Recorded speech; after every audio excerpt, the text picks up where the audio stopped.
اے ایمان والو، اللہ سے ڈرو اور ہر شخص یہ دیکھے کہ اس نے کل کے لیے کیا آگے بھیجا ہے، اور اللہ سے ڈرو، یقین رکھو کہ جو کچھ تم کرتے ہو اللہ اس سے پوری طرح باخبر ہے۔ اور تم ان جیسے نہ ہو جانا جو اللہ کو بھول بیٹھے تھے تو اللہ نے انہیں خود اپنے آپ سے غافل کر دیا۔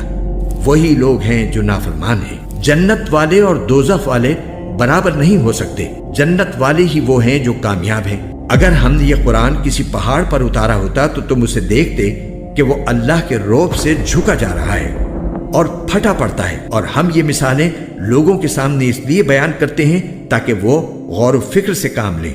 وہ اللہ وہی ہے جس کے سوا کوئی معبود نہیں ہے۔ وہ چھپی اور کھلی ہر بات کو جاننے والا ہے۔ وہی ہے جو سب پر مہربان ہے، بہت مہربان ہے۔ وہ اللہ وہی ہے جس کے سوا کوئی معبود نہیں ہے، جو بادشاہ ہے، تقدس کا مالک ہے، سلامتی دینے والا ہے، امن بخشنے والا ہے، سب کا نگہبان ہے، بڑے اقتدار والا ہے، ہر خرابی کی اصلاح کرنے والا ہے، بڑائی کا مالک ہے۔